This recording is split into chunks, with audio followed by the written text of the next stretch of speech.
নমস্কার বন্ধুরা, welcome to Rupa's food story চ্যানেলে আরও একটা নতুন রেসিপি দেখার জন্য আমার সমস্ত বন্ধুদের জানাই অনেক অনেক স্বাগত। আজকে আমি তোমাদের করে দেখাবো কাঁচা মটরশুঁটির ধোসা। শুনলেই তো অবাক লাগছে, তাই না? কাঁচা মটরশুঁটি দিয়ে আবার কিভাবে ধোসা বানানো যায়। দেখতে যেমন সুন্দর, খেতে হবে দারুণ টেস্টি আর একদম মুচমুচে। হাতে নেওয়া মাত্র একদম ভেঙে একদম গুঁড়ো গুঁড়ো হয়ে যাবে। আর এতটাই টেস্টি আর মজাদার হবে এই কাঁচা মটরশুঁটির রেসিপি। অবশ্যই একবার এইভাবে বানিয়ে দেখো। অনেকেই আছে বাড়ি ছোট বড়রা মটরশুঁটি খেতে চায় না, কিন্তু এইভাবে যদি মুচমুচে ক্রিসপি এই ধোসাটা বানিয়ে দেওয়া যায় তাহলে কিন্তু বাড়ির ছোট থেকে বড় সবাই খাবে। আর এর আওয়াজটা শুনে নিশ্চয়ই বুঝতে পারছো যে এটা কতটা মুচমুচে হয়েছে। এইরকম মুচমুচে ধোসা আর সাথে যদি থাকে একটু নারকেলের চাটনি, তাহলে তার কোনো কথাই হবে না। তাহলে চলো ঝটপট শুরু করে দিই আজকের রেসিপি। প্রথমে এখানে নিয়ে নিয়েছি আমি মটরশুঁটি। একটা ছোট বাটি মেপে এক বাটি মটরশুঁটি নিয়ে নিয়েছি। মটরশুঁটির আগে থেকেই খুব ভালো করে ধুয়ে নিয়েছি। পুরো মটরশুঁটিটা মিক্সিং জারে নিয়ে নিয়েছি। সাথে এক টুকরো কাঁচা লঙ্কা, ছোট এক টুকরো আদার টুকরো, সাথে একটু ধনিয়া পাতা আর একটু জল দিয়ে খুব ভালো করে একটা মিহি পেস্ট তৈরি করে নেব, যাতে কোনো রকম বড় দানা না থাকে। এবার একটা বাটির মধ্যে পুরো পেস্টটাকে কিন্তু আমি ঢেলে নিয়েছি। আর মটরশুঁটি কিন্তু এখন অফুরন্ত বাজারে পাওয়া যাচ্ছে, তাই অবশ্যই একবার এই মটরশুঁটি দিয়ে এই ধোসাটা না খেলে কিন্তু আফসোস থেকে যাবে। তারপর যেই বাটি মেপে মটরশুঁটি নিয়েছিলাম সেই বাটি মেপে ছোট বাটির এক বাটি নিয়ে নিয়েছি আটা, আর এক বাটি নিয়ে নিলাম সুজি, আর দিয়ে দেব ওই বাটিরই হাফ বাটির থেকেও একটু কম চালের গুঁড়ো। এই সমস্ত উপকরণ দেওয়ার পরে দিয়ে দেব এখানে স্বাদ অনুযায়ী লবণ। লবণটা বুঝে দেবে, খুব বেশি যাতে না হয়। আর দিয়ে দিয়েছি একটুখানি গোটা জিরে, যেটা আমাদের হজমে সাহায্য করবে। আর টেস্ট বাড়ানোর জন্য দিয়ে দিলাম একটু চাট মশলা। যদি হাতের কাছে চাট মশলা থাকে তো অবশ্যই দেবে, আর না হলে এমনিও বানিয়ে নিতে পারো। এবার নর্মালি ঘরে তাপমাত্রা থাকা জলই এখানে ব্যবহার করলাম। জল দিয়ে আমি একটা পাতলা ব্যাটার তৈরি করে নেব। এই ধোসাটা কিন্তু পাতলা হবে, ব্যাটারটা একদম কিন্তু গাঢ় বানালে চলবে না। তো প্রথমে ভালো করে অল্প জল দিয়ে সমস্ত কিছুটাকে ব্যাটারের সাথে মিশিয়ে নিচ্ছি, যাতে কোনো এতে বড় ডেলাভাব না থাকে। এবার আমি আবারও এখানে কিন্তু জল ব্যবহার করছি। মিক্সির বাটি ধোয়া জল এখানে ব্যবহার করলাম, যেটুকু মিক্সিতে লেগেছিল সেটুকু নিয়ে নিয়েছি। তাই এইভাবেই জল দিয়ে বারে বারে এটাকে নেড়ে চেড়ে সুন্দর করে মিশিয়ে নিতে হবে, যাতে পুরো ব্যাটারটা জলের সাথে ভালো মতন মিশে যায়। এই কাজটা কিন্তু খুব ভালো করে করে নিতে হবে, তাড়াহুড়ো করে করবে না, তাহলে কিন্তু কোনো রকম ডেলা ভাব থেকে যেতে পারে। তা খুব ভালো করে আমি ব্যাটারটা মিশিয়ে নেবার পর একটু ঢেকে রাখলাম। আর এখানে একটা চাটনি বানানোর জন্য মিক্সিং জারে নিয়ে নিয়েছি ছোট্ট বাটি মেপে এক বাটি মতন আমি নিয়ে নিয়েছি, একদমই ছোট বাটি। এখানে নিয়ে নিলাম বাদাম, নারকেল কোড়া আর একটা কাঁচা লঙ্কা দিয়ে সুন্দর একটা পেস্ট তৈরি করে নিয়েছি জল দিয়ে। তা চাটনিটা কিন্তু খুব পাতলা হবে না, দেখো যে যেরকম খেতে পছন্দ করো।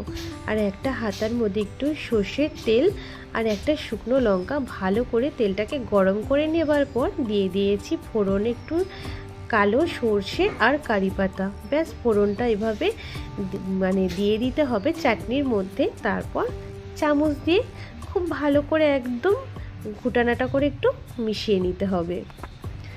তারপর এখানে আমি দেখো একটা বাটি, যেখানে যে আমি ব্যাটারটা রেডি করে রেখেছিলাম সেটা ঢাকা দিয়ে রেখে দিয়েছিলাম, যাতে সুজিটা একটু বেশ ফুলে যাবে।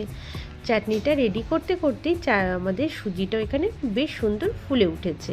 আর ব্যাটারটা দেখো কতটা পাতলা রেখেছি আমি, এরকম পাতলাই কিন্তু রাখতে হবে। একদম ব্যাটারটাকে ভালো করে নেড়ে চেড়ে মিশিয়ে নিতে হবে, কারণ সুজিগুলো কিন্তু নিচে কিন্তু বসে যায়। তাই এখানে একটা তাওয়া নিয়ে নিয়েছি, তাওয়াটাকে গ্যাসের উপরে রেখে খুব ভালো করে গরম করে নিয়েছি। এক ফোঁটা সাদা তেল দিয়ে দিয়েছি, তেলটা দিয়ে পুরো তাওয়াটাকে একটুখানি ব্রাশ করে নিলাম। কিচেন টাওয়াল দিয়ে ভালো করে আমি ব্রাশ করে মুছে নিয়েছি, খুব বেশি তেলের কিন্তু প্রয়োজন পড়ে না। এবার আমি তাওয়াটাকে ভালো করে গরম করে নেব, আর এইভাবে উপর থেকে দেখো সুন্দর করে ব্যাটারটা চারিদিকে ছড়িয়ে দিতে হবে, তাহলে কিন্তু খুব সুন্দর একটা জালি জালি ভাব সৃষ্টি হবে। এখানে কিন্তু কোনো রকম টক দই, সোডা কোনো রকম কিচ্ছু কিন্তু ব্যবহার করিনি। খুব সহজে ঘরে থাকা সামান্য জিনিস দিয়ে এরকম মুচমুচে ধোসা যদি তৈরি করে নেওয়া যায় বাড়িতেই, সকালের ব্রেকফাস্ট হোক কিংবা সন্ধ্যের টিফিন বা রাতের ডিনার ফাটাফাটি জমে যাবে। দাদা ব্যাটারটা আমি খুব সুন্দর করে ছড়িয়ে নিয়েছি, তারপর এটাকে একটু হতে দেব।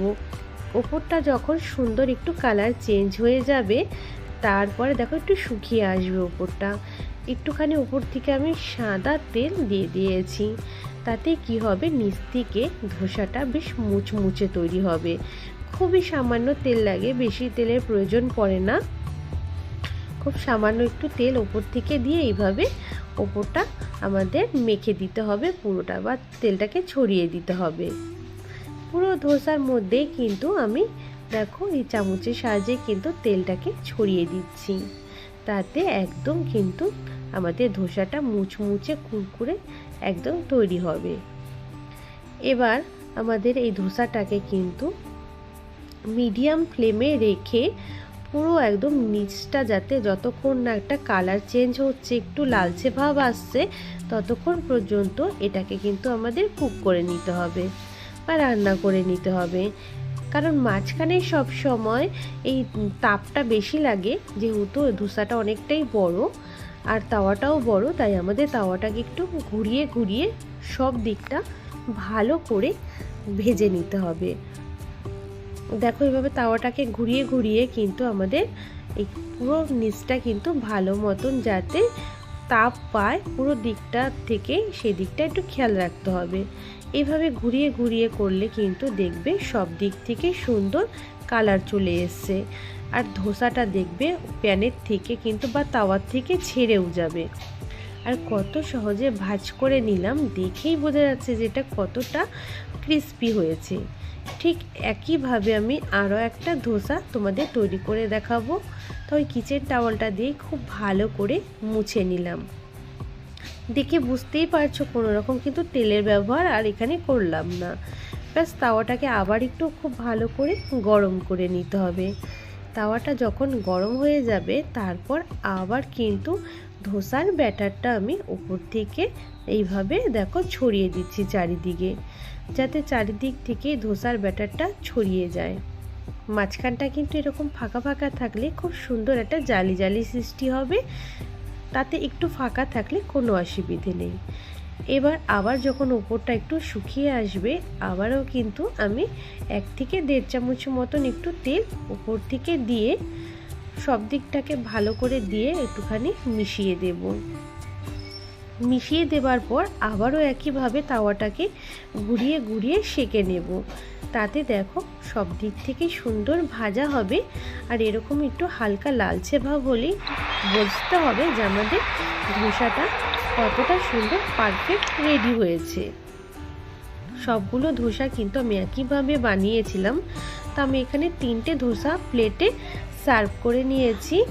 আর দেখে বুঝতেই পারছো যে ধোসাটা কতটা সুন্দর হয়েছে, আর প্যানের থেকেও বা তাওয়ার থেকে কত সুন্দর উঠে এসেছে, একদম কিন্তু মুচমুচে।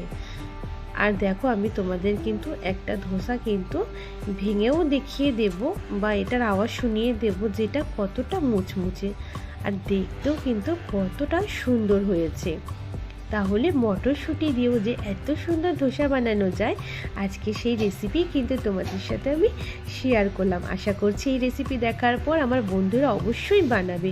একটা ধোসা তাহলে তোমাদের ভেঙে আওয়াজটা একটু শুনিয়ে দিচ্ছি আমি। দেখো হাতে নিলে এরকম কত সুন্দর মুচমুচে একটা আওয়াজ একদম ভেঙে যাচ্ছে। আর গরম গরম বানানোর সাথে সাথেই খেতে হবে, তাহলে কিন্তু দারুণ লাগবে। আর এরকম একটা চাটনির সাথে থাকলে আর কোনো কিছুরই প্রয়োজন পড়বে না। আজকের আমার মটরশুঁটির ধোসাটা তোমাদের কাছে কেমন লেগেছে অবশ্যই আমাকে কমেন্টের মাধ্যমে জানিও। অনেক বন্ধুরা আছে ভিডিও দেখো কিন্তু কমেন্ট করো না। বন্ধুরা একটু কমেন্ট করলে কিন্তু খুব ভালো লাগে। তোমাদের ভালোবাসা পেলে পরবর্তী ভিডিও বানানোর অনেকটাই উৎসাহিত হই। তা প্লিজ প্লিজ একটু কমেন্ট করো। আর রেসিপিটা ভালো লাগলে একটা লাইক করে দিও। নতুন বন্ধু হলে চ্যানেলটাকে সাবস্ক্রাইব করে আমার সাথে থেকো, পাশে থেকো। দেখা হবে নতুন রেসিপি।